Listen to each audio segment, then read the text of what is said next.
Top quality और consistent performance के लिए सिर्फ सिल्वर पंप नाम याद रखना। નમસ્કાર, સાંજના 5 વાગી રહ્યા છે. આપ જોઈ રહ્યા છો TV9. હું છું હાર્દિક મોદી.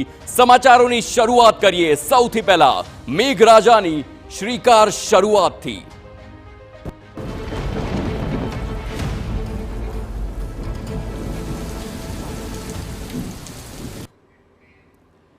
ગુજરાતના 90 તાલુકામાં નોંધપાત્ર વરસાદ છે. 11 તાલુકામાં 1 ઇંચથી વધુ અને 3.5 ઇંચ વરસાદ નોંધાયો છે. સૌથી વધુ અરવલ્લીના મેઘરજમાં ખાબક્યો છે 3.5 ઇંચ વરસાદ. અરવલ્લીના મોડાસા અને સુરતના ઉમરપાડામાં 3.25 ઇંચ વરસાદ છે.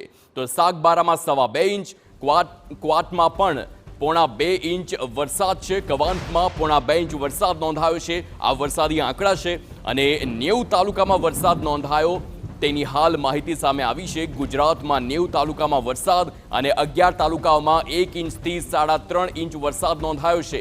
સાથે જ સૌથી વધુ અરવલ્લીના મેઘરજમાં 3.5 ઇંચ વરસાદ ખાબક્યો છે તે સમાચાર સામે આવ્યા. અરવલ્લીના મોડાસા અને સુરતના ઉમરપાડામાં 3.25 ઇંચ વરસાદ છે.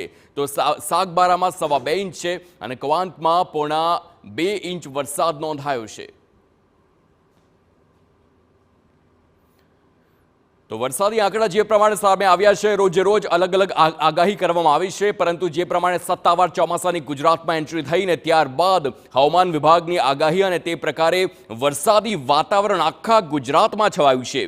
ક્યાંક યલો એલર્ટ હોય છે તો ક્યાંક ઓરેન્જ એલર્ટ. તો અતિ ભારે વરસાદ આવે ત્યારે રેડ એલર્ટ પણ આપી દેવામાં આવે છે અને તેને લઈને સૂચનાઓ પણ જારી કરવામાં આવે છે. પરંતુ હાલની પરિસ્થિતિ પ્રમાણે 90 તાલુકામાં વરસાદ પડ્યો છે તે હાલ માહિતી સામે આવી.